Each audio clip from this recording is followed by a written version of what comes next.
It is 7 o'clock. I call the meeting to order. Please join me for the Pledge of Allegiance. I pledge allegiance to the flag of the United States of America and to the republic for which it stands, one nation, under God, indivisible, with liberty and justice for all. All right. Can I get a motion to approve the agenda? I'll make motion to approve the agenda. We have a motion by Councilmember Henry. I'll second. And a second by Councilmember McKnight. Any further discussion? All those in favor say aye. Aye. Opposed, same sign. Motion carries. All right, community comment. Community comment is an opportunity for residents and other stakeholders to share issues or concerns not listed on the agenda with the city. Individuals must limit their comments to 3 minutes. Individuals should not expect the mayor or council to immediately respond to their comments.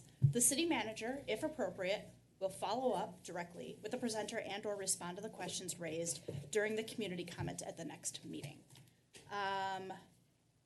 Mr. Chad, I cannot pronounce your last name. Come on up. Chimperly. Chimperly? Yes. All right. Welcome. Thank you. Chad Chimperly is my name, and I am a candidate for the state Senate seat here in new Senate District 17. I don't know if you all are familiar with the reorganization, and you're coming west with some of us. And I'm from Cokato. I've lived up there for 30 years, and I just wanted to introduce myself to you all and let you know I'm running. And I'm making my way around the district, the different cities and townships, and doing the same thing, and sitting in, listening, seeing what your needs are, what you need from the state, and what you don't want from the state. So I'm getting quite an education, and I thank you for your time. That's all. I bet you are. Well, thank you, Mr. Chimperly. Appreciate it. I have a flyer for you. Okay. May I ask you a question, too? You certainly can. There's not too many Chimperleys in the phone book. No, Any I'm relation? one of those. You're one of those. Got it. He's related to him. Yeah. Yes. And how is that related? He would have been a cousin. Okay. Distant cousin. Got it. So second cousins would have been Pat and... Yeah, he's my father's generation, so he would have been like a second or third cousin. Got it. We share a great grandfather way back. Okay. Well, good. So thank you. Thank you. Thanks for coming to Carver. All right. Anybody else for community comment? All right. Let's see. Let's move on. There are no, or actually, presentations and reports. We have a recognition of service for 2 retiring firefighters. Chief Trimble. End of an era.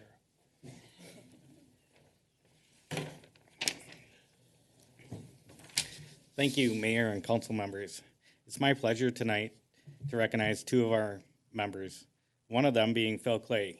He joined the department in the summer of 1999 and served 22 and a half years, many of them being the assistant chief. The other is Mike Rugemeyer, joined in the summer of 2001 and served just over 20 years.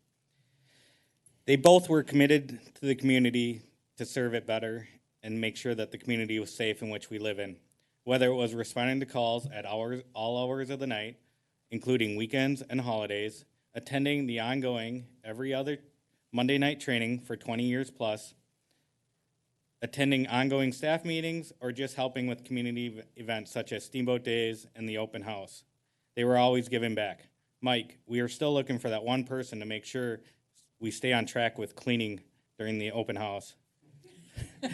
Phil, your ideas to help improve the department carry on to this day. You always had an ear to listen. You were always willing to listen, whether it was a difficult call or just someone needed to talk to someone. You always had time.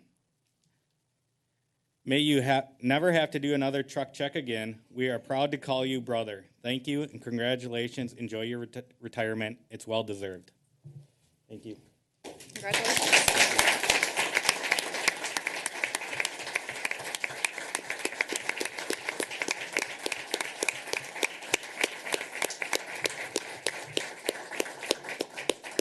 All right, we have a couple of plaques for you guys, and we always like to take pictures. So, Mike, let's do yours first.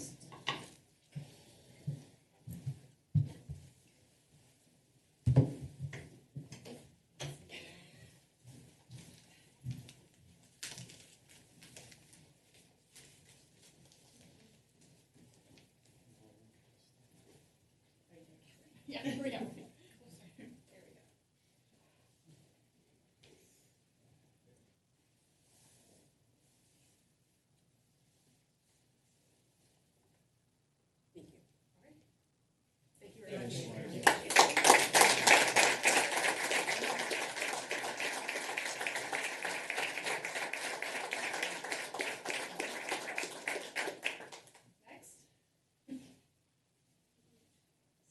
Good thing I designed such a nice plaque. It'll come in handy someday.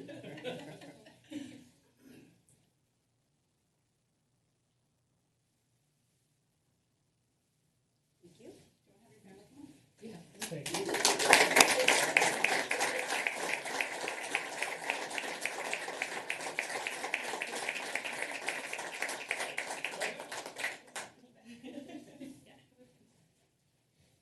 Mike, you want to be in my family? One daughter wanted to make the lacrosse team, just so she didn't have to be here. She's at driving lessons tonight. Oh, gosh. Get ready. I hope that she never sees any of you guys. Thank you.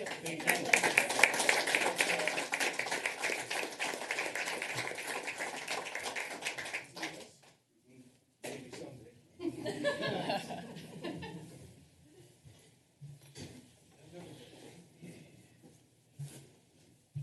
Wait, just before you go, what's funny about a truck check?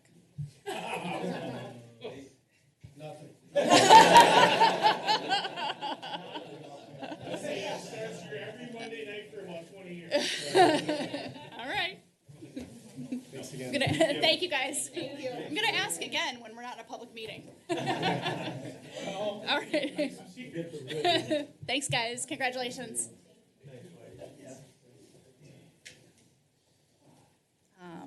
All right. Public hearings, number 6.1, our conduit bond issuance. Mr. Merrick. That's fine. Yeah.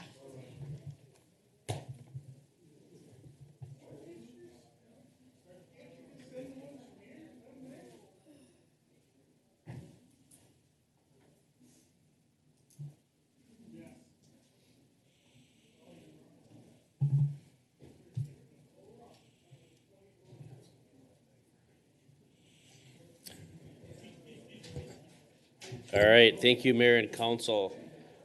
Dan, would you mind grabbing the door for me? Thank you.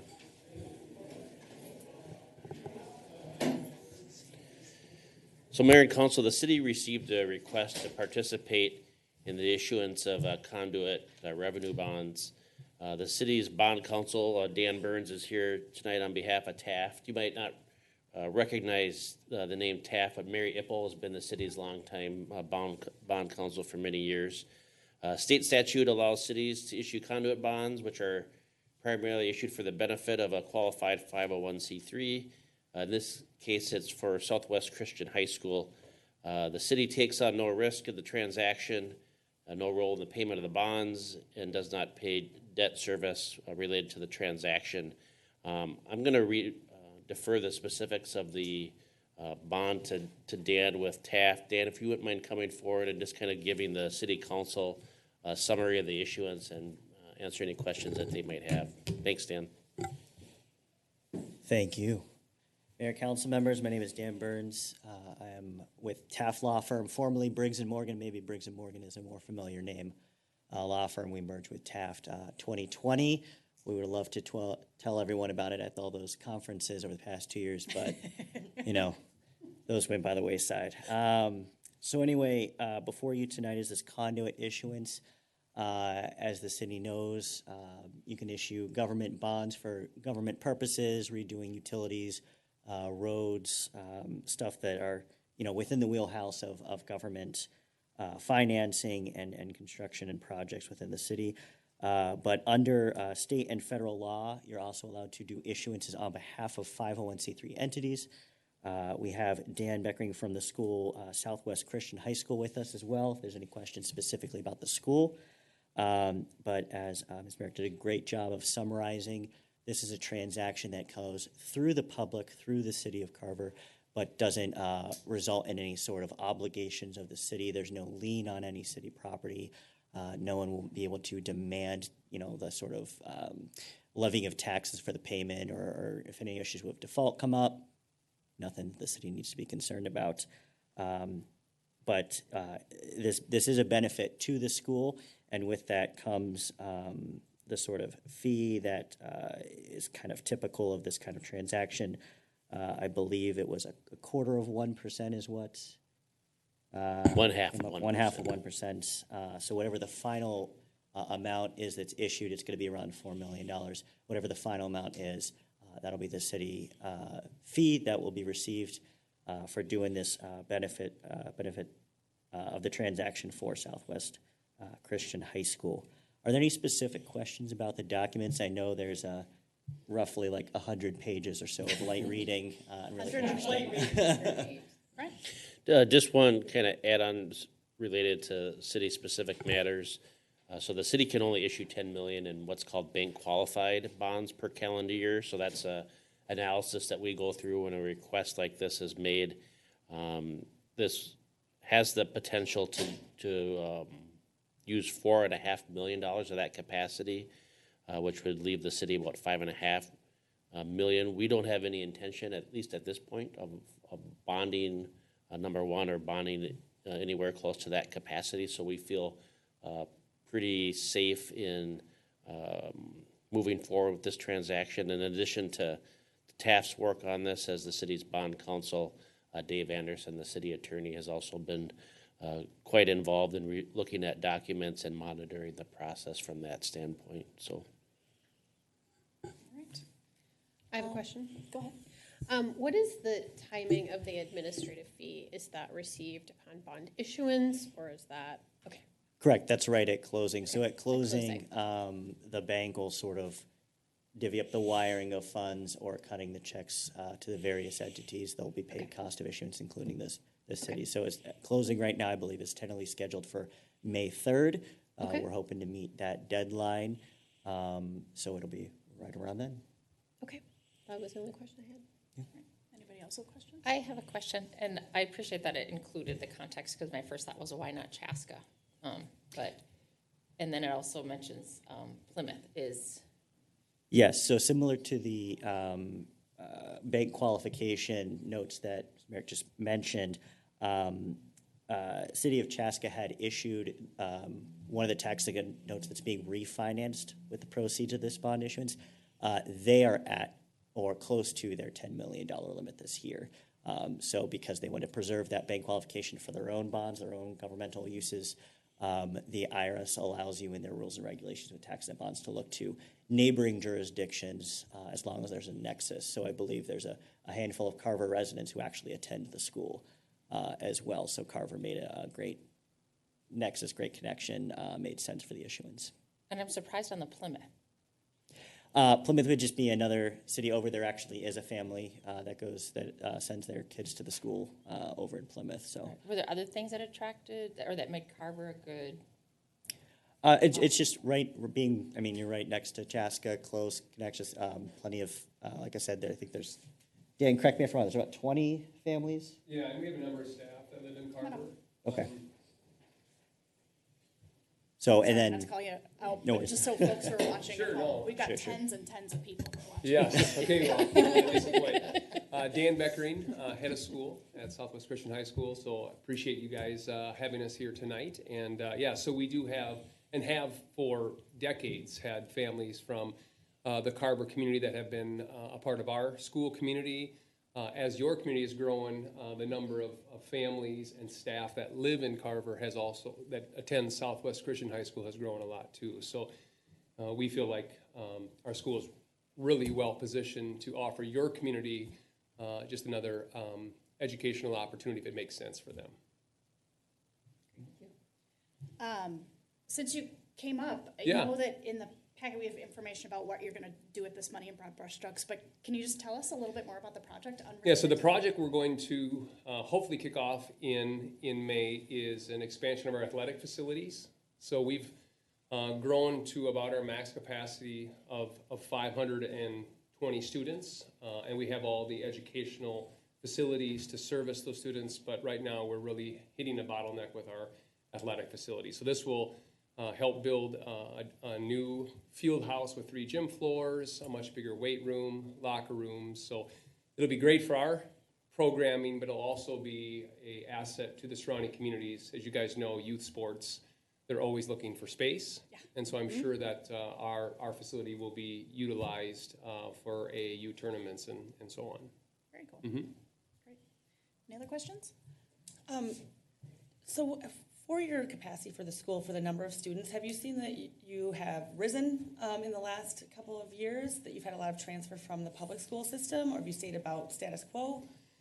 Well, we've been growing ever since we moved onto the campus back in 2012. So we've really had a steady growth year over year. I would say the last 2 years, like a lot of private schools, we've had probably an extra bump in our enrollment growth, but it's not necessarily a new phenomenon for Southwest. And, you know, we're now heading into the point of being, you know, at that max capacity, and which is exciting, right? That was a dream when the school was founded. You know, 20-some years ago, people thought, well, maybe it could be like that, and it's exciting to be at that place. Great. And I know a number of people their children have went to Southwest Christian, and it's been a great experience. So Good. That's great to hear. When it comes to the logistics of this, I have no problems with it. I think it looks just great. And the few questions that I did have earlier, we actually talked about in the work session. So I'm good to go. All right.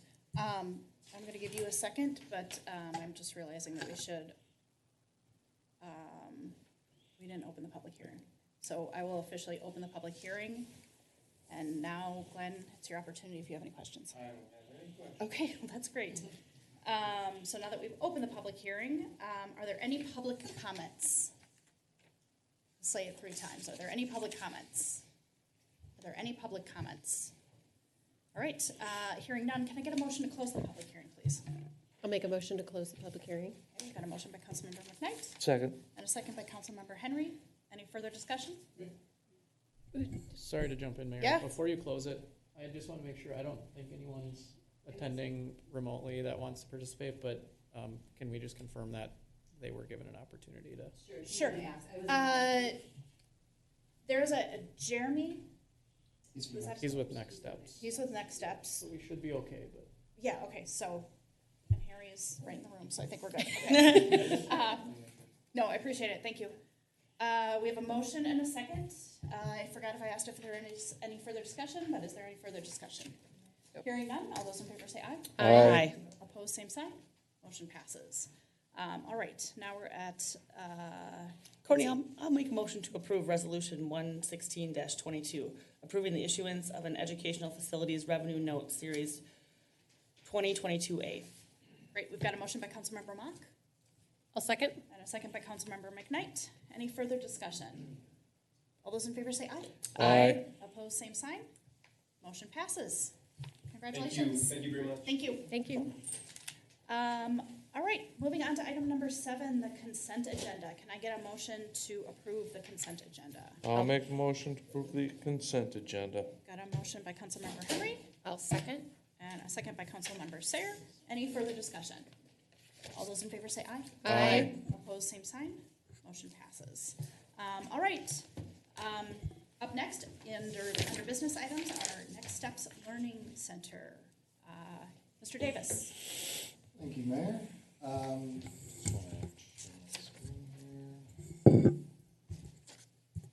All right, got it to work. Okay. Thank you, Mayor. Thank you, Council. So in front of you tonight is the Next Steps Learning Center. In terms of how we're going to run this tonight, I'll go through a brief presentation, just kind of going through the rezoning, the preliminary plat, and the final plat process. And then we'll have some discussion. If there's any comment from the community, that might be the time to do that.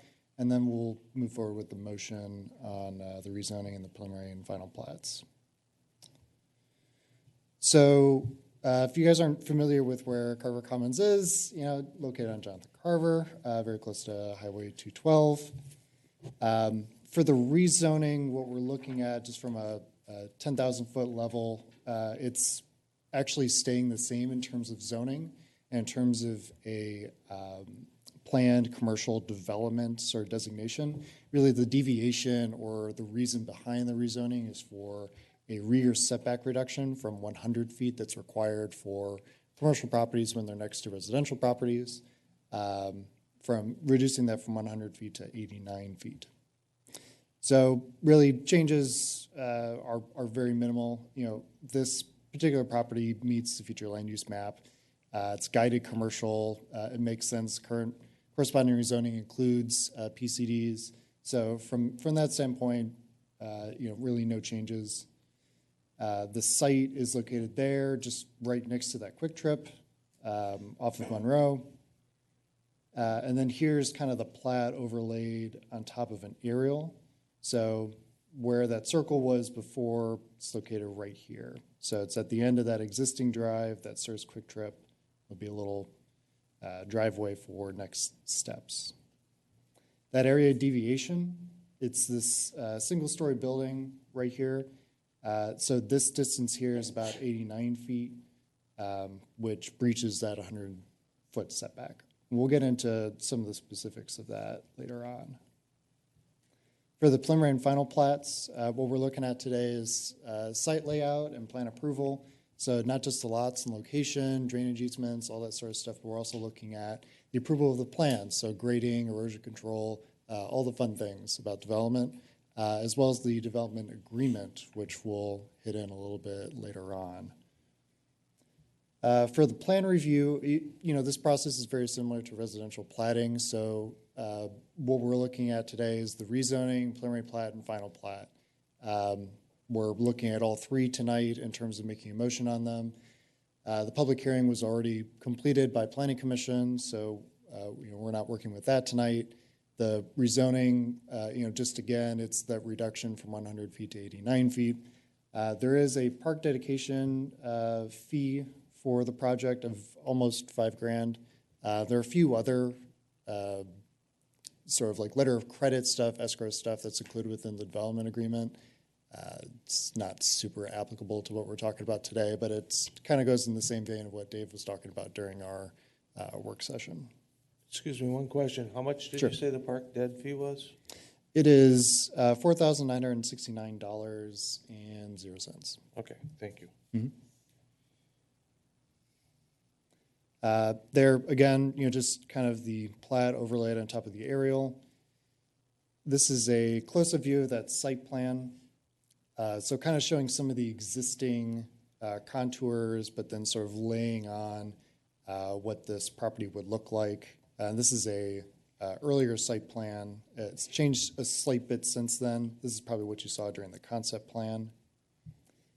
Inside, there's a lot of space. In total, there's going to be about 189 children that are going to be in this facility. I can't recall off the top of my head the number of staff. Jeremy could probably jump in later on that. But there will be space for 189 children, ranging from year zero, but I mean obviously not immediately newborn, ranging to about school-age children. So here's some shots of it. In the upper left, you're looking at a view, I guess a bird's eye view really, from the southeast. Down here at the bottom right, you're kind of getting an idea as to what this building would look like from the parking lot. There's some very quality materials that are being used as a part of this development. Some LP siding, some shingles. There are some elements, like kind of the more decorative lighting elements that are on the outside that help to bring together the different facades.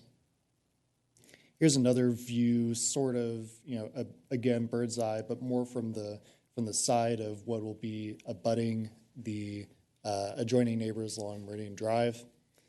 And sort of piggybacking off of that 100-foot to 89-foot deviation, we're generally looking at that favorably. There is going to be a berm that'll be in between the building and those adjacent properties, and so that'll help with any of the light spillover. It'll help with any sort of sound, and generally as a part of that screening element. As a part of and I'll hit on this a little bit later, but during the public hearing part, at Planning Commission, a nearby neighbor asked them to extend that berm, and they did, in order to help with some of the screening between their property and the Next Steps Learning Center.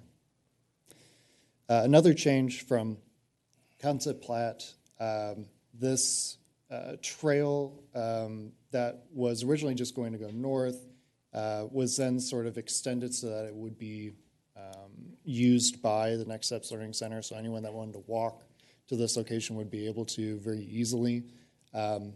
There's another part that we may briefly touch on, but there's an amendment to the original Carver Commons plat where we'll talk about some sort of easement being dedicated so that we could still bring trail going north. So this doesn't remove that northern trail extension at all. It just adds to it. These are just a few more shots just showing kind of the outside, some of it from like a low light sort of setting, just to understand how low these lights are going to be and how they are not going to impact those adjacent neighbors. Harry, I have a question about that. Sure. The illustration on the right, Mm-hmm. in the corner of the building, is from that point to the property line, the 89 feet that we're talking about? Mm-hmm. Okay. Yes, that is what we're talking about. It doesn't show it very clearly within this photo, but in the landscaping plans there is a berm in between, so there'd be a little bit of a topographical change within there. Topographical change, sorry, just made up a word. So as part of the public hearing, we did send out mailings to adjacent properties, about 34 homes all along Meridian Drive, mostly Meridian Fields residents. We didn't receive any written comments, but we did receive some comments at Planning Commission. A lot of them were dealt just at Planning Commission, and like I said, that berm was extended in order to kind of help screen that adjacent property owner that was worried. There was some discussion about the need to accommodate that building setback. Just to kind of hit that now before there are any potential questions on it, it's very typical that a commercial development has some variation within it. Planned commercial developments, sorry. This is a very typical part of this process. It's not anything different.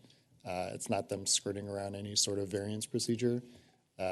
This sort of like, as the future land use map stated, like this area is set up for a planned commercial development, and that process allows the city and the developer to kind of work through any sort of incompatibilities.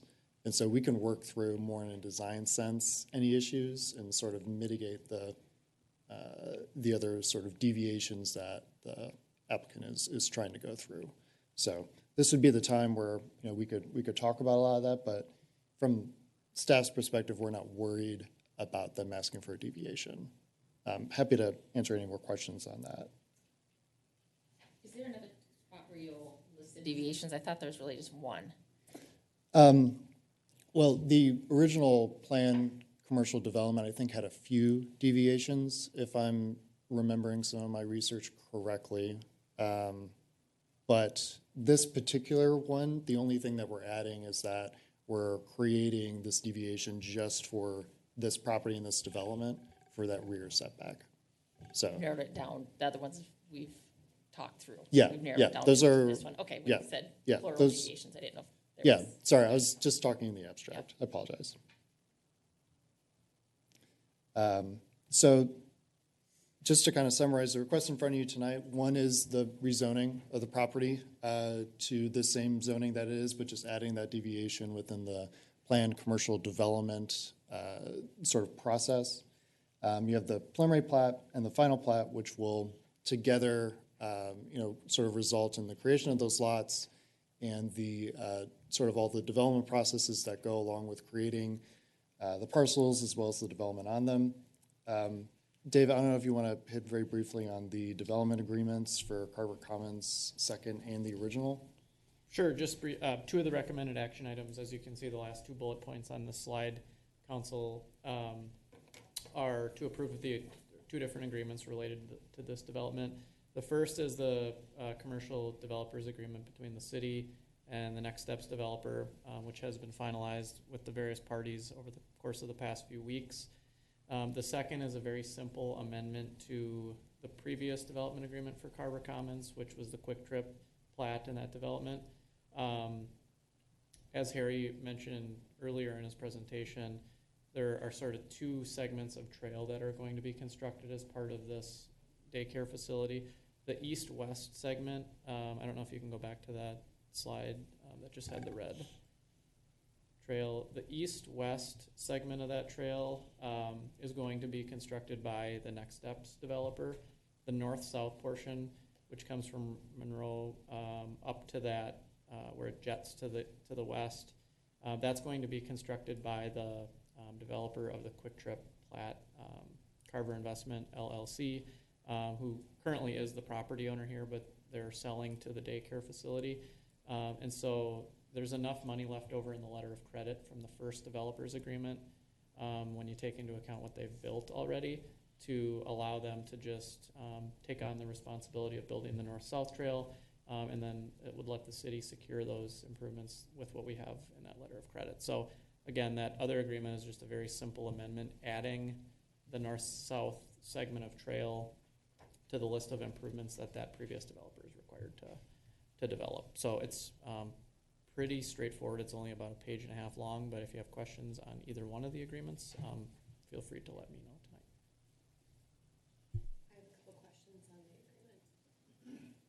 I have a couple questions on the agreement. Sure.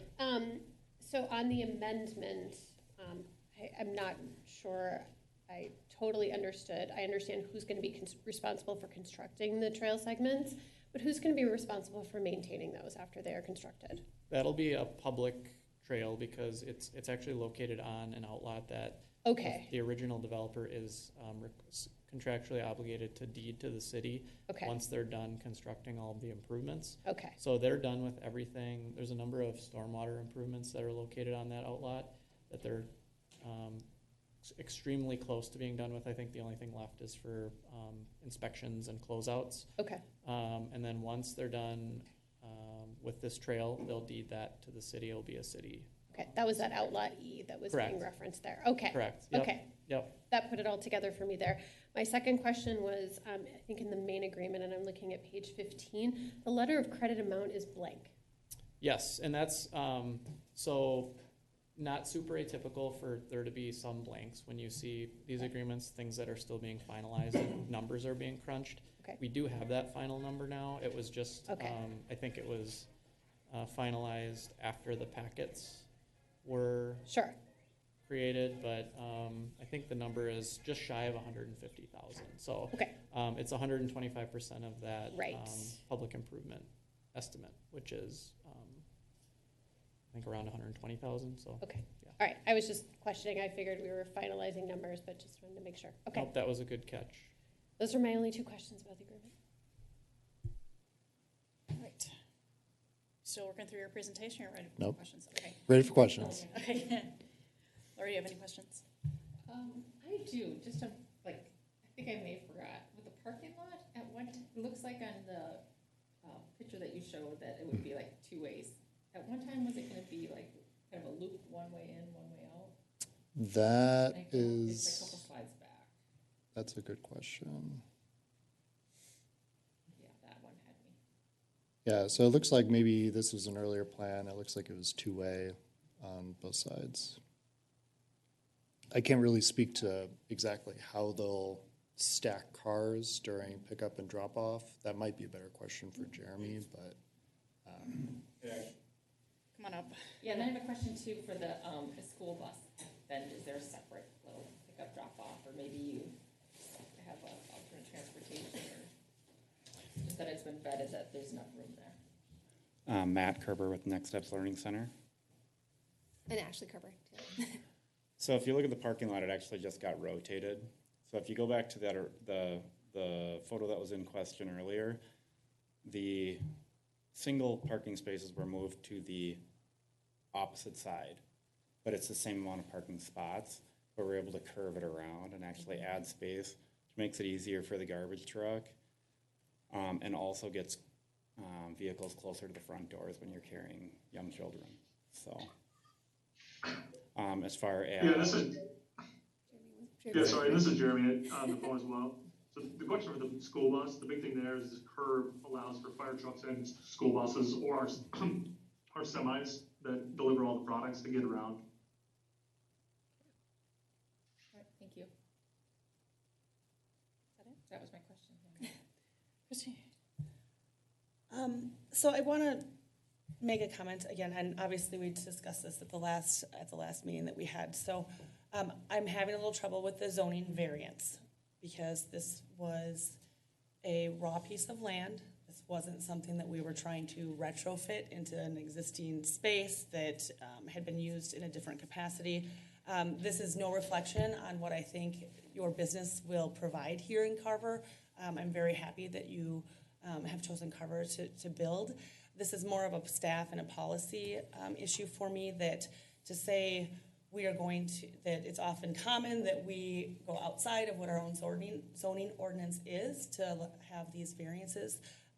If we are often going outside of something, then to me there's a breakdown of policy if it's something that we are often changing. Now I get not every piece of land is similar, and there's always going to be a time and a place where a zoning variance is or could be necessary. I would like to, like again, this is just for staff, when we're looking at future developments, we have these policies in place for a reason, and we're looking at raw pieces of land for building. I would like to stick as closely to those, because I do fear, although our attorney has said that, you know, in the future it could be defensible when let's say McDonald's wants to go north of them and put in an all-night drive-through, but they're then going to ask for a variance. I don't want to be in the uncomfortable position of saying, well, we let them, but not you. So I just want to be very mindful of that going forward when we're looking at some of these new commercial properties that are going in. Were you raising your hand? Okay, go ahead. Councilmember Mock, I hear that comment, and I think that's well received. I just want to, this will be super technical and nerdy, is the... I expect nothing less. My reputation has preceded. So the city council isn't being asked to consider a variance. This is similar to kind of the Brookview development. This is a commercial plan district. What's the acronym? PCD. Plan PCD. And so there are, kind of in the same way a residential district would be, it's planned to have these adjustments made. So you're not providing a variance to your code to approve this. A variance the applicant would have to demonstrate a hardship to the city, and that's not what's being requested. The PRD and the PCD, the intent of it is to maximize the land based on its natural resources and kind of the topography of the property, et cetera. And so it's the council's prerogative on whether or not the completeness of this plan meets that intent, but you're not providing a variance. You're getting something, I don't know the details of the plan, but just from a kind of a fundamental level, it's a kind of a give and take rather than an exception from the rule, if that makes sense. Was this presented to us, though, as this is a zoning variance, though? No. What is that? What was the technical term that came forward? Yeah, I mean, what's before you is just, it's technically a rezoning, so that's an ordinance that you're adopting in order to change the planned commercial district. So it's not a variance. This would be a very different discussion if it was a variance. It's quasi-judicial at that point. This is purely legislative. So it's a decision, in front of you all in order to decide whether or not the rezoning should happen. Okay. Well, however it was presented in the beginning had some of that connotation, or I would not be bringing it up now. So I don't remember the exact words that Aaron Smith, and you're not Aaron Smith, so we won't keep going on that. I'm not a fan of PRDs either, but that's a discussion for another day. So other than that, I'm happy to see this coming in, and I'm happy to see that we're going to have this option for all of these children to have a place to go, because daycare is hard to find. I do have one quick comment. When our discussion with the developer, United Properties, first began, we actually did have the property slid all the way up to whatever the road is off of Monroe Drive. And since they do have a PCD, they did ask if we would be opposed if we slid it back if they brought that road in. So I'm assuming that's what their intent was, is to use a PCD or whatever that stands for, I guess, is to maximize Outlot B so they could somehow put something else in there, because they knew if we built right on the road, to sneak something behind there was going to be next to impossible. So as a frame of reference. So. Yep, and you, as the people who are going to be building here, you are going along with what you are being allowed and what you can do. So this is, again, nothing to do with your business. This is policy and staff conversation. So thank you. Okay. I shared some of Christie's concerns about the 89 feet versus the 100 foot, but when I looked at topography of what's going to be going on with the backyard or with the side lots abutting up to the residentials, there's a berm, you have a holding pond, and then you're going to accent it with a bunch of arborvitae trees or whatever type of. I think it'll be sufficient, in my point of view, in my opinion, to shield that area and still give them and United Properties ample room to put something in their Outlot B. But yeah, I know exactly what you're saying with how it was conveyed from Aaron, where we thought it was a variance. But other than that, I certainly like the way it's laid out and construed with the landscaping and the berm area. Those are my only comments. Thank you. I think it came up earlier, but how many jobs will this bring to? It'll be about 35. Okay, 35. Is that full-time or a mixture? So it'll be more than 35, but that'll be kind of the full-time equivalence. Okay. And do you guys offer summer programming for school-aged kids? Or We will at this location. I'm sorry. We will at this location. Okay, cool. I know that actually came up on Friday at our business council meeting, is just how hard that is defined. And if you're not first in line to get your kids in the school district's programs, you can be in a world of hurt. Yeah.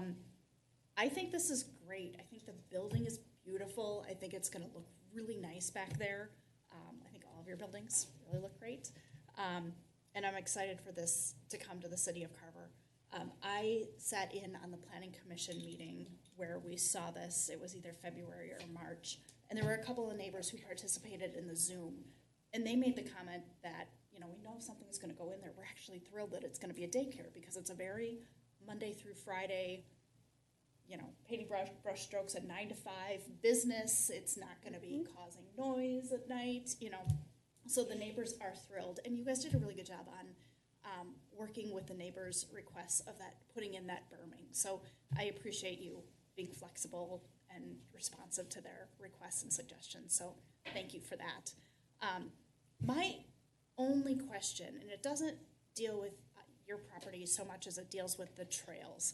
Is this trail that we're looking at here going to be the only north-south to get into Carver Commons, the whole property? 'Cause where I'm coming from is, I'm just, no 8, 9, 10, 14, 15-year-old is going to walk all the way back there to get to Quick Trip. So is there going to be a more easterly location to get into Carver Commons, Quick Trip, and whatever else is going to develop to the north of Carver Commons? That's Mayor Johnson, that's the city's intent, is to request the trail at that first slip right into Quick Trip when another property develops in that location. There's just not a mechanism to do that now. Okay. So this is, I would say, phase 1 of an ongoing trail story. I know I said story. But you did say story. I'm still thinking about that Cosmos water tower. I can't wait to read chapter 2 of the trail story. Okay. Yeah. Thank you. I just want to keep that on our radar because I think that that's important for trail connectivity. And again, the users, you know, I think that that's great, and trail connection is really, really important, but the mom who has 2 kids under the age of 5 is not necessarily gonna be using a trail to drop off her kids at daycare unless she's like a marathoner and it's on her morning run, you know, right? Like, do you guys ever see folks walking up and dropping off their kids at Every your once in a while. locations? Okay. Yeah. So that one person. Yep. So I think it's important that we keep in mind a bigger picture for the trail connectivity for the entire Carver Commons and whatever will come in the future. But I'm glad that that's on your radar. I think that's all that I had. So if we don't have any more questions or discussion. I we've had got some it. questions. Go ahead. Or more of just a discussion. So it's pretty well laid out in the pamphlet, or the packet, sorry. But I shared too a little bit in Councilmember Henry and Councilmember Christy Mock's I think feelings on any time that we have to do something that's asking for a deviation. So I really, really did have to look at it close. The things that I liked is, 89 feet to 100 feet, that 11-foot deviation is just roughly 10%. But I have to think about, what about the next time a business owner comes and asks for something like that? The thing that did help me is that the lot size for an adopted freeway commercial is 1 acre. And what I'm looking at, page 15, and this proposal is well over 1.5. So I feel like you're not trying to squeeze in a big building on every little piece of, green space you can. So with that, then I'm comfortable with what's proposed. Am I reading that right? Yeah. Yep. Sorry, go ahead, Brent. Mayor and Council, this is neither a pro or con, just an observation on kind of the layout of the land. And I'm not attempting to predict the future. But if you notice where the lot line is in relation to the building, the lot line, as you go to the north and west, immediately goes due north. So my contention would be that we're not likely to be in this situation again for asking for some type of movement of that setback line in relationship to this planned commercial development because of where the lot line sits. There doesn't appear to be on its face a narrative that would fit that. But when you see how it kind of curves down to the south and east, that's why we're in the position that we're in. Again, it's not a pro or con, but I think it maybe amplifies that this isn't going to be, there's a unique situation here, and I think the comments on precedents are well-founded by the council. I just think there's a unique circumstance here that I just wanted to highlight, should that be of interest to you. Any other questions? No, that's what I recall from our last discussion about this concept or preliminary plat. Whenever we looked at this last, was thinking about the properties to the north, and that this property was just so uniquely shaped and sized that, in my mind, I agree with what you stated, Brent, that we won't have this issue of needing a variation or deviation, whatever word we want to use, from what the freeway commercial district sets for the remaining properties. So this kind of seemed to me as just a one-time exception for this piece of property. Any other questions, comments? Anybody want to make a motion? I'll make a motion to adopt ordinance 03-2022, amending the planned commercial development PCD of Carver Commons. All right, we've got a motion by Councilmember Mock. Second. We've got a second by Councilmember Henry. Any further discussion? Nope. All those in favor say aye. Aye. Opposed, same sign. Motion passes. All right. You want to keep going? Yep. I'll make a motion to adopt resolution 113-22, approving preliminary and final plat for Next Steps Learning Center. Great. We've got a motion by Councilmember Henry. Who? I'm Sorry. Mock, I'm but sorry. thank you. I'm sorry. But I'll second it. Sorry. Woo. I wrote down. We've got a motion by Councilmember Mock. I'll second that. Second by Councilmember Henry. Any further discussion? No. All those in favor say aye. Aye. Opposed, same sign. Motion passes. Would anybody else like to start? So I'll make a motion to approve and then authorize the execution of the developer's agreement for the Carver Commons Second Edition, subject to any changes deemed necessary by the city attorney.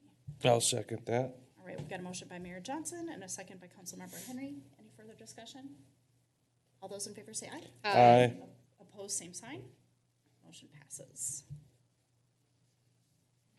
I'll make a motion to approve and authorize execution of the First Amendment to the Carver Commons Developers Agreement for trail construction, subject to any changes deemed necessary by the city attorney. I'll second. We've got a motion by Mayor Johnson and a second by Councilmember Mock. Any further discussion? All those in favor say aye. Aye. Opposed, same sign. Motion passes. All right. Thank you. Congratulations, you guys. Yeah. Thank you. Welcome to Carver. Thank you. All right, moving on, item 8.2, Ironwood Park plans and specifications. Mr. Merritt. Thank you, Mayor and Council. This is an exciting project to be presenting to you. For over the last year, the city has been working on a concept for new amenities and expanded Ironwood Park. It's been largely facilitated by roughly 3 additional acres of parkland that was added through the Timber Creek development. Through a series of meetings and workshops, the project has kind of boiled down to some primary improvements, including a skate park, a picnic shelter, casual seating spaces, permanent lawn games, a full-size basketball court, and trail system improvements, as well as a outdoor classroom at Carver Elementary. Kind of breaking down into the financials of it, an anticipated $1.86 million project budget. It probably goes without saying, but I'll say it anyway. The program budget does have several contingencies, but as we know, the global economy and inflation has created an erratic bidding environment. Ultimately, the project cost or construction cost will be based on the bid, and so once bids are received pending council approval, you'll have an opportunity to review those and make sure that it aligns with your acceptable budget amounts. The city is able to fully fund and cash flow the improvement project based on existing and anticipated resources through the Park Dedication Fund, which can only be exclusively used through the Park Dedication Fund, or for park improvements, I should say. I do have on the screen just kind of overview of the improvements. As you can see, the basketball court, skate park, and picnic shelter, along with associated parking off of Ironwood Drive. The City Council did review a draft set of the plans and specifications at your April 4th work session and requested follow-up in a number of areas, so I'll just run through those for the council. One being the additional security lights. The council asked for some costs related to security lights near the skate park and basketball court. So worked with the team at Bolton and Mink. The cost to add 2 poles with 2 floodlights is anticipated to cost around $20,000.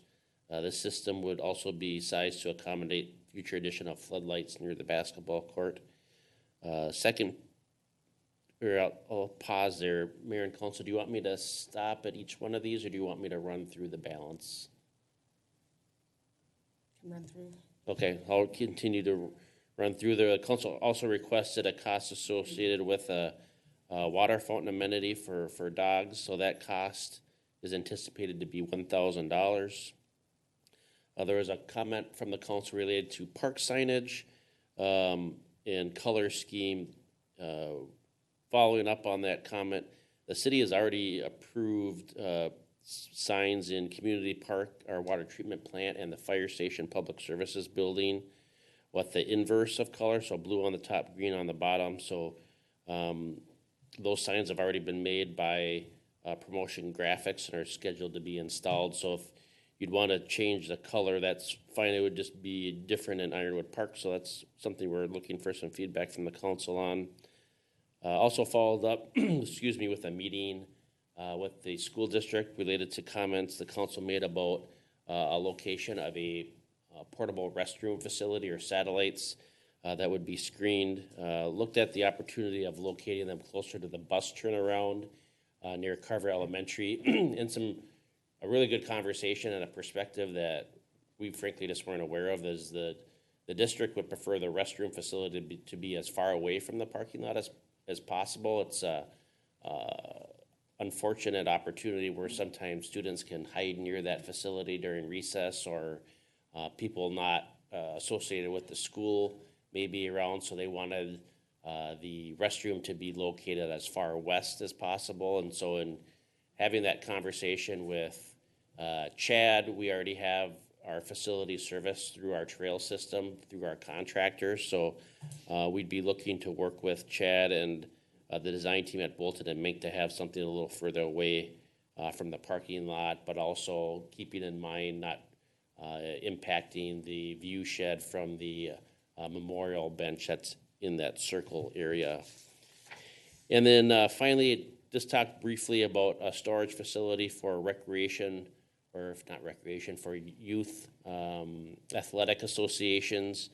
Came across a cost of between $100,000 and $150,000 based on kind of a loose idea of what the expectations would be, and followed up with those associations, and they're going to be working with Chad Shell on some lower cost alternatives for storage facilities. So that's kind of an overview of the project. Happy to answer any specific questions that I can. I may defer a few of them to Aaron Schmidt that end up being more technical in nature. Great. Glenn, questions, comments? Regarding the shelters that they're gonna be talking to you about, is this gonna be any type of formal that's gonna come back to the council, or is this gonna be, okay? So we're talking about the organizations that are looking for a less expensive way to store their supplies. Yes, Councilmember Henry, so there's a series of what I'll call job boxes up there on concrete slabs. So it could be an addition of more slabs for additional job boxes, et cetera. So anything that we would do would be Aesthetically pleasing? Yep, and at very low cost in an amount that wouldn't typically be brought before the council. That would be included in either an existing budget or a future budget. Okay. That was my biggest concern. Christie? Can we talk a little bit more about the security lighting? So maybe I'm not getting it right. So we're adding the 2 poles right away for the anticipated 20,000, or we're stubbing that in for later? It's, Councilmember Mock, it's the council's prerogative. You'd have to tell us what you'd want to do.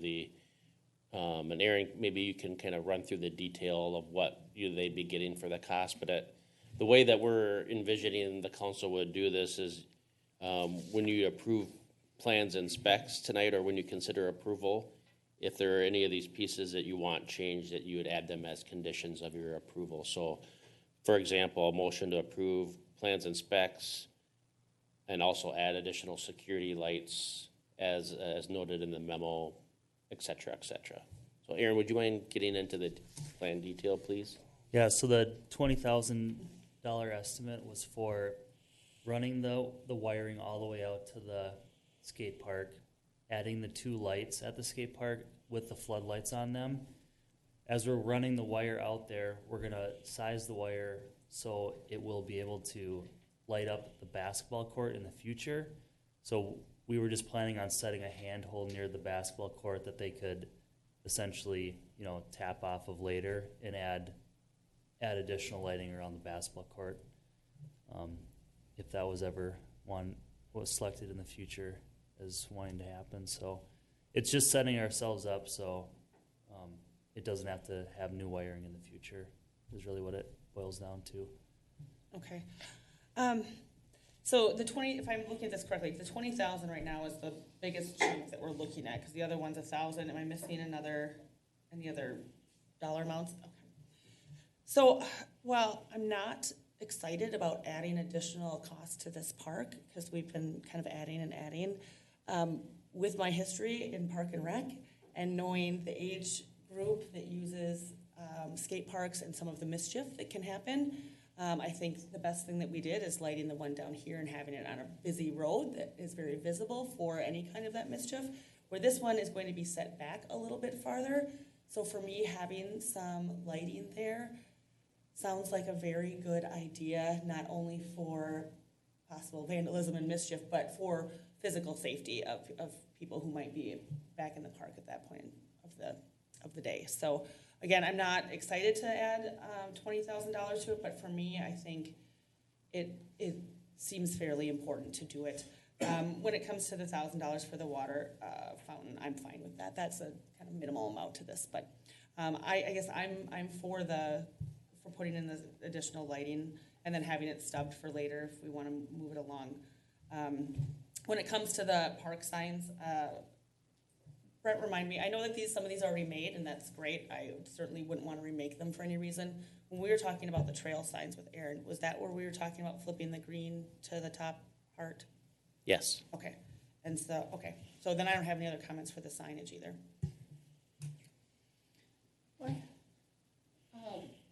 I like all the things, the 1 through 5.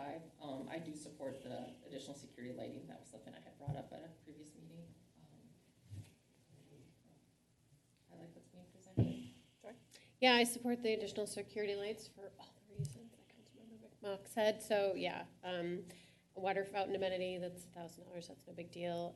Park signs, all I care about is consistency, not color.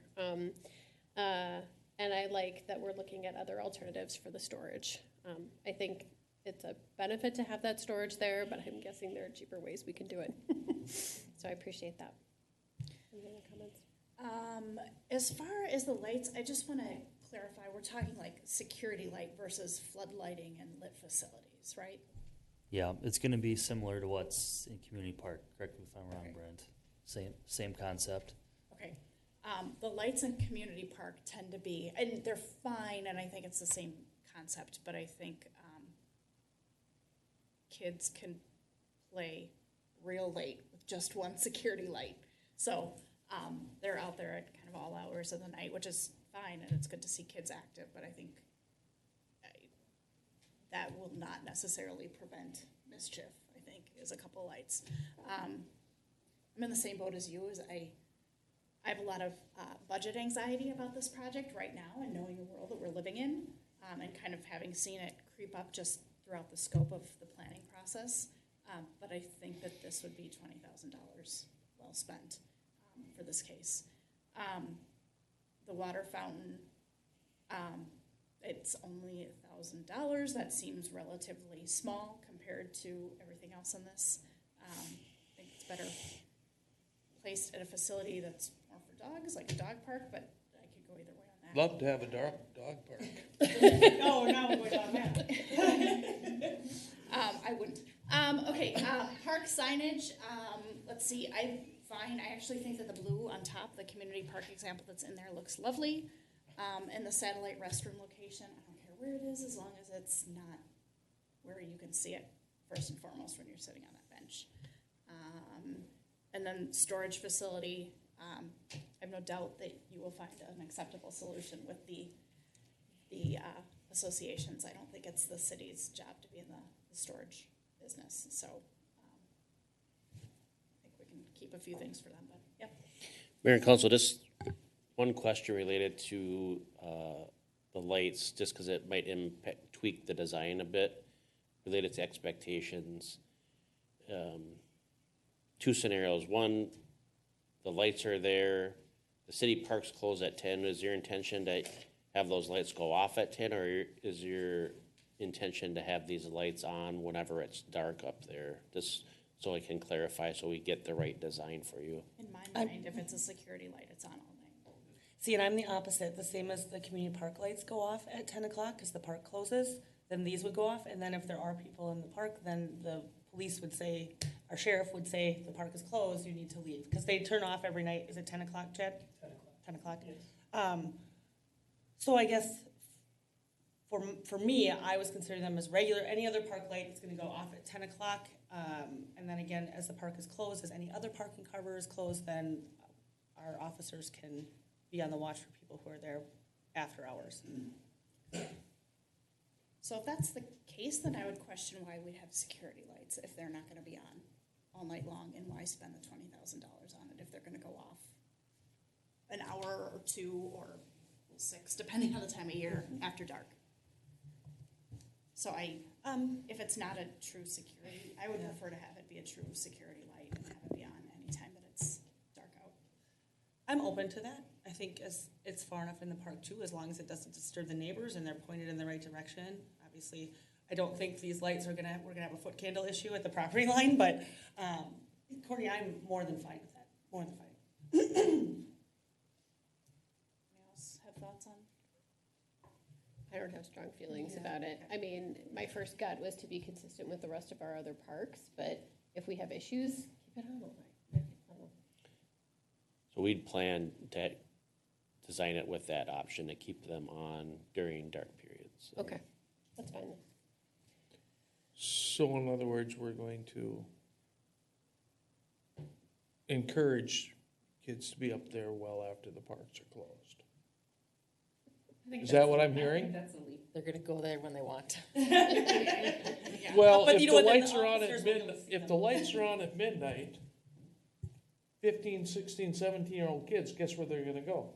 They're gonna go to where the lights are on. It's not a lit facility though. I mean, it's a light on a pole, so it's not gonna make it usable Really? in my mind. Oh, yeah. Any type of light in a park where the kids have somewhat of their, a sense of being away, I think will encourage them to go to the park well into the night. I just as soon see them turned off, because once that area goes dark, it's dark and they won't be on their skateboards skateboarding around. They might be out there 3 o'clock in the morning on their skateboards. What about the people that are living 150 feet away? Yeah, I'm fine with that, but if that's the case, I don't think we should have a light there at all. Well, Having it lit until the common times that we have it lit now. But it's 10 not o'clock. lit, it's not like field lighting, it's a light, it's not a lit facility. Correct? There's gonna be 2 lights there, so I think the kids will figure out a way to skateboard with a couple lights if they want to. Right. So Then I don't think we should light it. I still think we should. I mean, there's always a thing, if it's not working, we can turn the switch off, right?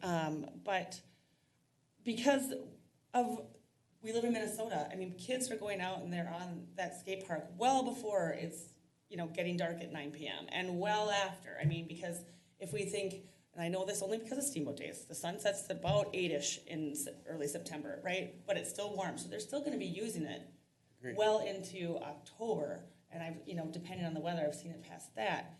And then you're looking at, times of going down to, it's dark at 7. So I'm still for having this light, even if we go off at 10.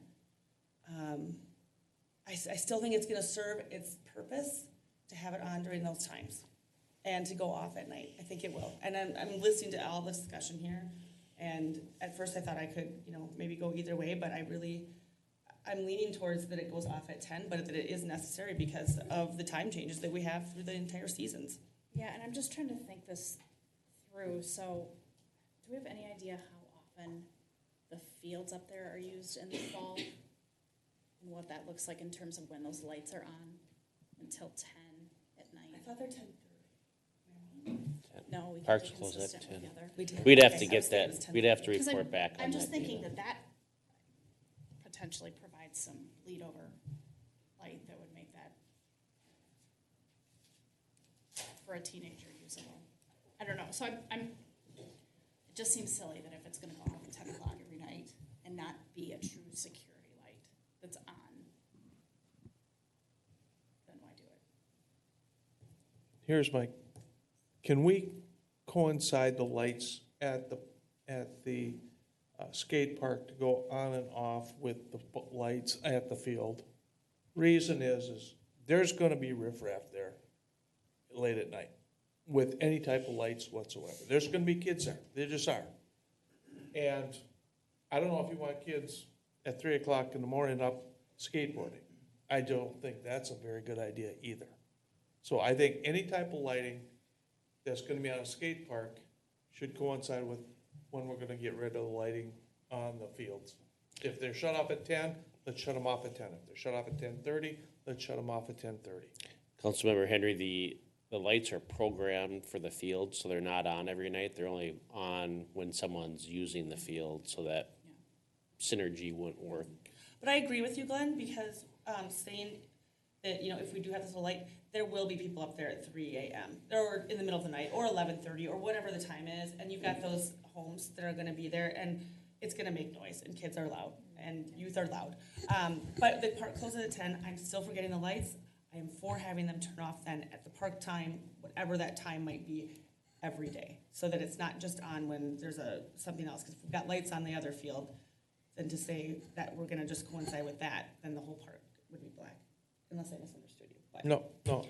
And in fairness to all the kids, there will be adults in the park using that little lighting as well into the evening. So the park will be closed, and I'm sure there'll be more, on real nice nights, people want to go for a walk, they'll walk in the dark, but then they'll go sit by the skate park, or whatever, and they'll be enjoying the lights too. So I just soon see the lights go out.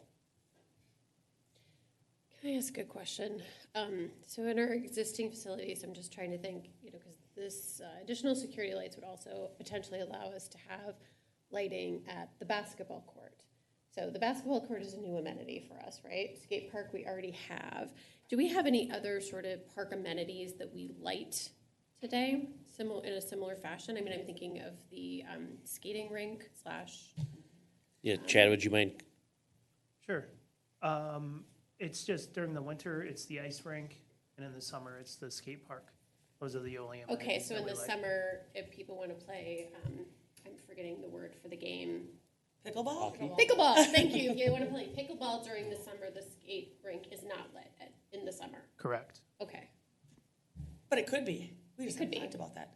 We do have a basketball court at Lions, but it's not lit. Oh, it's not lit. No. Okay, I was just trying to think consistency, right? If we have these sort of court-like amenities, park-like amenities, is our policy that we should like them in a similar fashion? That's what I was really thinking of. So I was trying to understand the inventory that we have. Okay. I mean, I like the idea of lighting this just because we light the one at Community Park as well and follow the same thing where we turn the lights off at 10. I still think there's value there. I mean, if it were not this horrible spring, kids would be out there. Well, they probably are. Right? They are. And they're going to get 2 hours of skating in. All right. I am in the minority, so let's light it and turn it off at 10. Okay. Any other thoughts, questions, comments? Nope. Motions? I'll make a motion to adopt the plans and specifications for the Ironwood Park improvements projects and authorize advertisement of bids, including the additional security lights for $20,000 and the additional water fountain amenity for dogs at $1,000. I'll second that. Great. We've got a motion by Councilmember McKnight and a second by Councilmember Mock. Any further discussion? All those in favor say aye. Aye. Opposed, same sign. Motion passes. All right.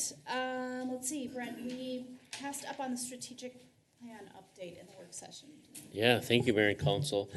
I'll kind of breeze through this, so if there's any specific item that you want me to provide some more insight on, happy to do that. But saw you kind of a concept or a template for a new resident welcome guide that Natalie Meyer, our new full-time admin assistant, is working on, and it really looks great. It's a kind of a refresh and a kind of taking, I think we're close to 20 pages and kind of trying to bring that down a little bit to useful information so it's not such an overwhelming document. So looking forward to that coming to the point of a draft so that the council can see it in an upcoming work session. As you know, Brenda Good presented tonight on concepts for promoting a community event, and so we have some work to do with Chaska Rec to give an update at a future meeting. So I'll move on to our next area here. Hopefully I don't freeze. I also will key in on the preparation of a user-friendly residence guide for water service. I know that Chad and Aaron and a couple other folks with Bolton and Mink have been working on that on a draft, and that's kind of still in the pipeline, so nothing really ready to get to show you, but that's being worked on as well. And then he probably did it just so he could say that he got a draft in my inbox. But Dave, was that today? Oh, a large. that large event permit, This is war. that draft, I think that was in my inbox this afternoon, right? Yeah, but I sent it a few weeks ago. Yes, we have Like pickleball I here. had to just lob it back and forth. Wow. We have a first draft of City the council tennis. special event permitting ordinance that was based on a lot of discussion that staff and Yeah, council has had. I'm really happy with the way, and I haven't seen the draft, but And why you're happy with it? I'm happy with the process because we had a kind of a staff brainstorming session with all the folks, Chad and Callie and Nick, the billing official, and Vicky, just kind of all the people that kind of touch those events, and started talking about with the kind of the council's kind of what I'd call kind of guiding principles of what you wanted it to look like. And then I relayed that to Dave, and so I think the process is really well-rounded, and I think hopefully you'll find the kind of the draft product to be at least a good working start for you once you're able to look at that. So excited on that progress as well. Moving on, just kind of a reminder, kind of a highlight from our last council meeting, completed kind of that first step in that CDA action plan, or the Affordable Housing Action Plan, or Housing Action Plan, I should say, with the SAC and WAC waiver program. A couple of these items related to community development are going to be on hold while Aaron is on leave. Downtown development, we knocked all those out. And this is kind of made me think as Linda and I were talking about the 2023 budget. We do goal setting and strategic planning every other year. So something to keep in the back of your minds for early 2023 is going through that process again as some of these items start getting these check marks for being completed. Dan Lanis is still working on with the county and having conversations related to County Road 40 and the opportunities that the city could have related to that. Tonight we talked about the water tower and recommended timeline for recoding the tower north of 212. So another project completed and some more detail coming up in your long-term financial plan. And then the council, a couple work sessions ago, reviewed the draft for the employee survey. So we're getting ready to get that out to our staff on the first part of May, and looking forward to sharing those results in a coordinated action plan with the council. So that's kind of the nickel tour of where we're at with the strategic plan, but happy to answer any questions or drill down into a specific area that I may have breezed through. Any questions? Looks great, Brent. No, it's fantastic. Thanks for the updates. I feel, You're welcome. I feel so accomplished. I want the quarter version, not the nickel version. Okay. Yeah, really nice. All right, item 9.1, monthly reports. So I'm gonna go into the city manager's report from Okay. the work Oh. session too, if that's okay. That is fine. Oh, you got a slide. Yeah, I've got a Look at you. laundry list here. Okay. But just a little piece of I think it was Councilmember McKnight asked about this, but you'll notice in the council packet for this meeting, we put the department reports at the end in the communication. So you really don't need to approve the building inspections report or the financial report, et cetera. And just thought it was a more appropriate place to put in communications, because that's really what it is. You don't really need to vote on it.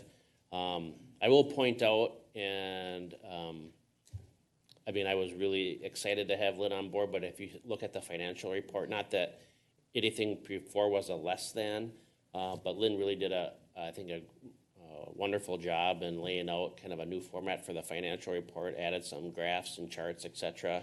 So if you have feedback, I know Lynn's going to be presenting on a topic at your next meeting, and so if there's additional items that you want to see, can kind of be a work in progress or a living document. So if you see some financial information that you want some more information on, or you want some additional data on a certain fund, we're happy to add to that. Just while you're there, I thought that the cover sheet on the claims information was nice to see everything all in one place. Good. Thank you for that feedback. So have a lot of city manager report items, so I put together a slide so you can kind of follow along. Some exciting news. Kind of one of the last things that Aaron Smith was working on before she left is that trail sign and map project that the council talked about, which we reached out to Carver County and their Community Active Living Fund, and it appears there might be an opportunity for that fund to fund a lion's share of our project related to that. So Nice. more news to follow. County staff is working on that, but a real interested opportunity that I'm looking forward to reporting some more information on. A couple of weeks ago, Chad, Aaron Schmidt, and myself met with Great River Greening on the Creekside Park project. If you remember, the council approved a grant agreement to do some creekside restoration, kind of creating some native prairie along Carver Creek near the former wastewater plant. When they came out to look at that, we also brought them out to Riverside Park to look at the bank erosion issue, and then they weren't able to find an opportunity there, but Aaron Schmidt is working on kind of a memo to Great River Greening. They seemed very interested in providing some financial assistance via a grant for kind of the transition that the council discussed for Riverside Park, taking it from more of a active use to a natural use park. And so Bolton and Mink is working on sending them that information and possibly receiving funding for some prairie restoration work in that area. Private infrastructure policy is something that Dave Anderson and I have been talking a little bit about. So when I say private infrastructure, if you think of some of our developments where there are private streets, so River Bluffs or Spring Creek where the townhomes are, or there's some of you remember there's a private lift station actually near Overlook Drive in the Carver Bluffs. As a part of some developments, there'll end up being private infrastructure, and every so often, I would say, at this point, probably once every other year, a resident from one of those developments will call and ask the city, would the city consider taking over these private street lights or this private street? And anecdotally, I take those calls and I'll share the city's never done that and kind of explain kind of the precedents and how I, at least editorial, feel like it would be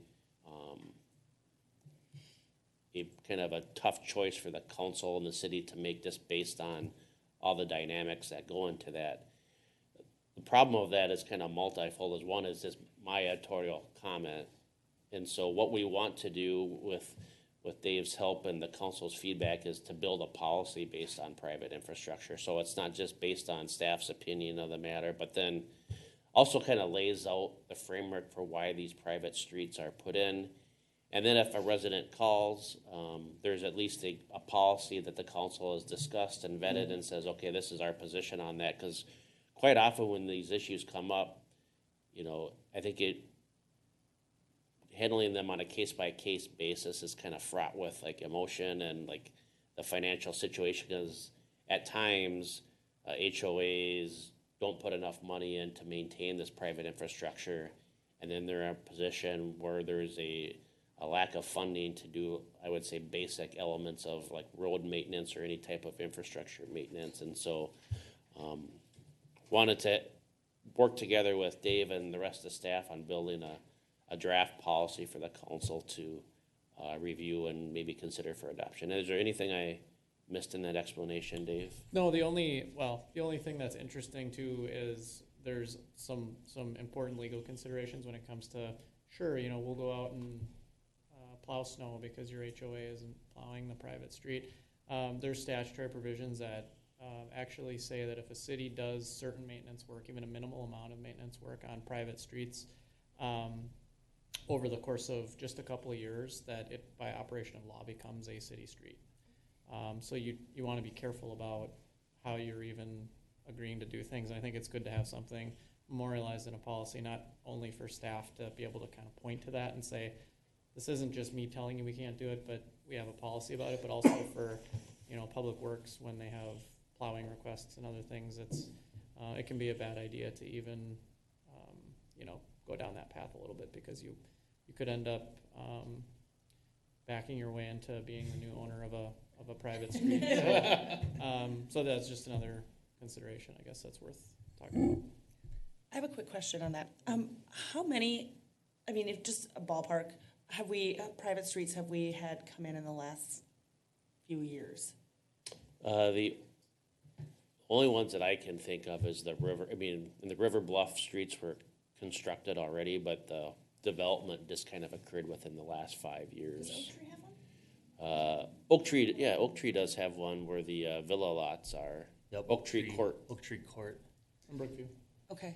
The only reason I ask, if we're running into trouble with these as we go down the line, maybe it's in our best interest to not look at having private streets. Now, I realize it adds to our system, and sometimes with these townhome units or a smaller space that they kind of make sense, but if it comes back to us in the end that I've heard this more than once in my tenure with the city, that they want us to take these back, then maybe it's not in the best interest to have these put in the first place. Yeah, that's a conversation to have. I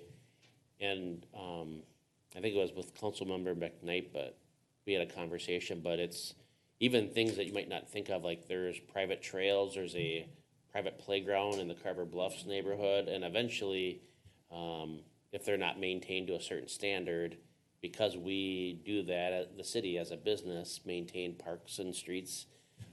Even Spring Creek neighborhood, they have their own private street lights because they wanted a certain lantern.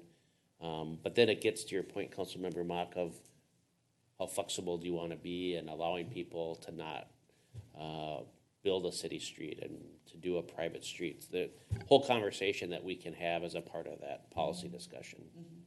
Thank you.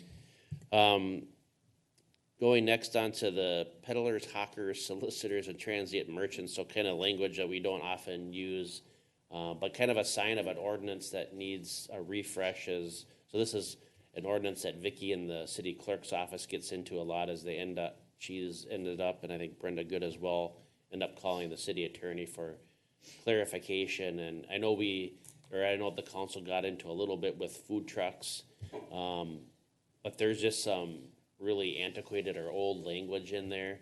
And I mentioned it might, need a little refresh, and the city attorney said it might need a facelift. So I think, Dave, if you just want to give maybe a little brief commercial on some of the things that you're seeing in there and why it might be an appropriate time to take a look at this ordinance. Yeah, it's pretty bare bones, and it's missing some really important language that if somebody were to go out and do some of these solicitation activities and you wanted to enforce the ordinance and say you didn't register at City Hall and we weren't able to approve you and do background checks, it would be really hard to enforce it because there's not actually language in there that states that it's against city code to do those activities. It provides a process for permitting, and I don't want to get too into the weeds, in a public meeting about this, but I just had a lot of concerns about the way it's written, and it's got to be 20 or 30, maybe more years old, and there's been some changes in the landscape around what cities can and can't do from a First Amendment perspective with peddlers and solicitors, and so I think the missing language in some of those issues, along with some of the just standard updates that it could really benefit from, just given the recent legal changes, it would be helpful to take a look at it and update it. And it's also it's becoming a more, I think, prevalent business tactic for people to go out in the community and be really aggressive going door to door. And the cities can sort of get involved and prevent some of that by having a strong solicitor ordinance in place. So I'm not sure if it's a problem in Carver, but it'd be good to try to get out ahead of it if it isn't a problem. And then a couple of these I'm going to lob over to you, Aaron, but we did a bid opening for the 6th Street West project, which we were anticipating will come to the council at your May 2nd meeting. Aaron, anything Correct. You want to add to that? Yeah, good. We had a lot of bids. We ended up getting 6 bids for the project. The bids came in a little more than what we were maybe hoping for, but still in line with estimates that we had put together here this spring. So looking forward to sharing that with council here on May 2nd, along with kind of the other administrative items for the grant agreement and all that stuff. So it'll be a big meeting. And then a pre-construction meeting for the Bluff Park Lift Station project was held. Do you want to give a project update on that, Aaron? Yep, so that was held late last week. You'll see some work starting out here this week for Carver Bluffs for the lift station project. So probably the biggest thing that you're gonna see is they need to do bypass pumping of the sanitary sewer when they're working out there. So there'll actually be a pump that'll be in the middle of that intersection at Carver Bluffs Parkway and Carver Creek Circle. So that'll be something that'll be in the middle of the intersection. There'll be a pipe on the ground that they'll have a temporary ramp to drive over. We are encouraging residents to use the other access going out to Jonathan Carver Parkway during construction here over the next month or so. And then we're in a position finally where MetroNet is actually, I think, going to be doing their construction of their fiber project to kind of light up the community. And Aaron was at a recent pre-construction meeting for that project as well. And I think they have identified a few neighborhoods that they're looking at. Yep, so they're going to be starting in the Carver Bluffs neighborhood, as well as... We're all like... Yeah. I know. Yeah. We signed up. As well as Yep. Midtown Carver, did I hear you say? What's that? As well as Midtown Carver? What's the other So neighborhood? like Oak Tree, Copper Hills, Meridian Fields, that area. And then they have loosely talked about, getting onto the other side of Jonathan Carver Parkway. That hasn't come in yet as a formal permit. I think they want to get these two projects done first and then hopefully get those in the queue as well. So, yeah, Chad and I met with MetroNet last week, and you've probably seen, Joy, you might have seen some communications already come out. So pretty happy with their communications that they're pushing. So hopefully that goes well, because it's a very big project. So. Well, we're very happy for you. I've suffered for a long time. Because Christy and I are going to be working from your driveway this summer. Do you know, Aaron, do you have any previous experience with MetroNet? Like, is that enough for a summer's worth of project? Can we anticipate like this being 3 years before the whole city is kind of wired up? So what we heard last week was each one of these projects is scheduled as a 90-day build. So a 3-month project. So I wouldn't be surprised if we saw something else come in this year based on how he was talking, but it's hard to say. Okay, so you're saying right now it's the Bluffs and kind of everything west of JCP, more or less? Yeah, more or less, yeah. Okay. Okay. A whole lot more Carver. Okay, well, we're happy for you. Thank you. So excited. Sincerely happy. So excited. And then a kind of a prime, or I was going to say a prime for the next work session, but that would have been a pun. I don't do puns. No, you don't. So Southwest Prime, as you know, we've been budgeting, or the city's been budgeting about $15,000, and consistently for the last 2 years, it's been well under budget. We're at a point now where we could get to probably midsummer, and you might be out of your annual budget for Southwest Prime, and so. Been working with Lynn, and Lynn's going to be presenting kind of an overview of the program, what the numbers are telling us, and some options. But something that you can be starting to kind of think about between now and May 2nd is that, because it's the numbers are quite a bit more than we've experienced, and then thinking of it's an opportunity to think about what the long-term budget allocation might have to be to service this need. So if it's 15,000 and we're running out, by, the middle of the year, by my simple math, that might be like double, so like 30,000. And then you're starting to think like going into 2023, something that was 15,000, are we starting to think 30, 35, 40,000 for Southwest Prime? So just wanted to kind of get you ready for that. And then as the city's preparing for the downtown sidewalk project, there's going to be a kind of a pre-construction meeting for that. Some notices have gone out to invite folks along the project area to meet. One of the things that Chad has noticed that he's going to be presenting to the council is the some of the boulevard trees, especially between, I would say, probably Broadway or not, on Broadway from Third to Main is the trunks of them are getting too big for the tree grates that are in there. So take a look. He's got some pictures that he'll be showing you at the next work session. But essentially, it's, you know, do we want to modify those tree grates, or do you want to look at putting a new species in there?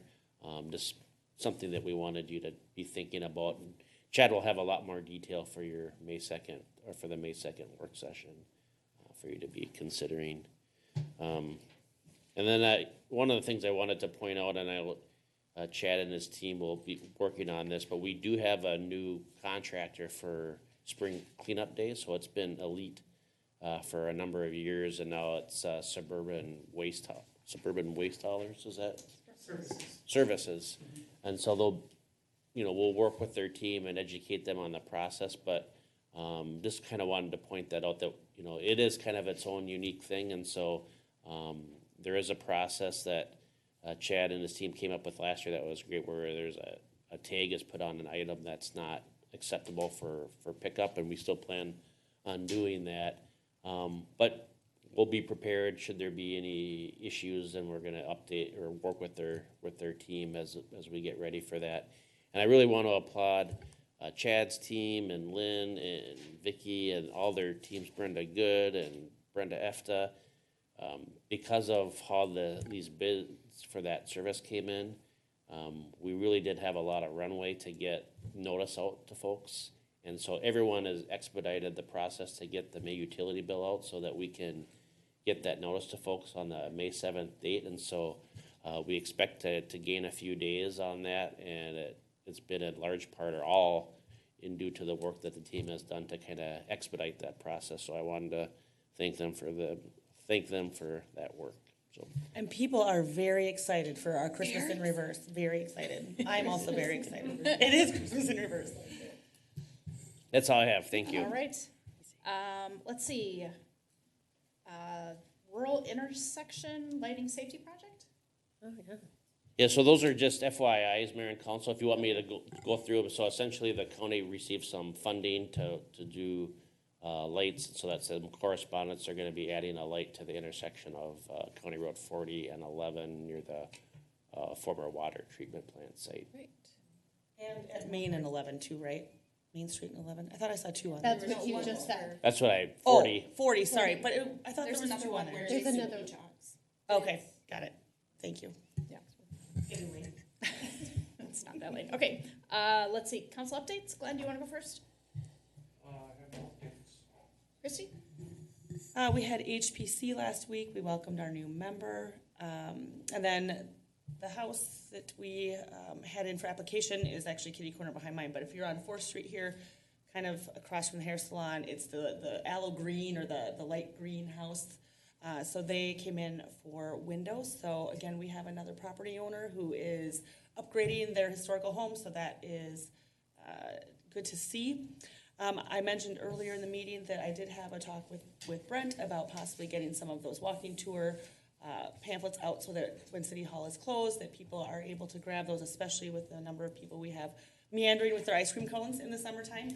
But I think that idea of having take the green version if you can with the QR codes makes great sense too. So that's all I have. All right, Lori? I have a fire board meeting next week, and that's my only update. Joy, any updates? The only update I want to make is I want to say thanks to city staff for adding under our projects on the website the pavement management plan, because all I'm hearing about is potholes. When are they going to be fixed? So, so it's really nice to be able to point to our city website and say, here's the 5-year plan, right? We have a plan, we know what we're doing, all of that kind of stuff. It's really exciting to be able to easily share that with residents, because they kind of want to know when things are going to be fixed. And I know we're going to get the spring patching done and the noise will calm down, but thank you. Yes. Spring. Did you say the noise? The noise. Oh. The noise on the pothole thing. Yes. All right. I just have a few things. First off, congratulations to Erin Smith, her husband Drew, and big brother Flynn on their new addition, Lucy Kate, who was born on April 13th. So that's why we won't be seeing Ms. Smith around for a little bit. You mentioned it, but I just want to point out again, Spring Cleanup Day, May 7th. Everybody is super excited, and the number of folks who've reached out to me wondering where it was and were legitimately concerned because they didn't read anything about it in the April newsletter. Is right up there. We had a Carver County Mayor's meeting on April 8th where we kind of get together and connect with everybody and figure out what's going on in everybody's communities and what we can kind of learn from each other. The Carver Lions had their Easter egg hunt earlier this month, and it was great. It was the first time since 2019 that they did it, and the turnout was great. And they always do such a great job, and it is the 2 quickest minutes of the spring season. I went to Tuesday's HPC meeting, and it was good to see the folks there. You had a nearly full house, so 5 members were there, including the 2 new folks, so it was good to see them, and they got to come right up here during their first meetings. Community leaders we had last Thursday morning, and that is the group with the school district.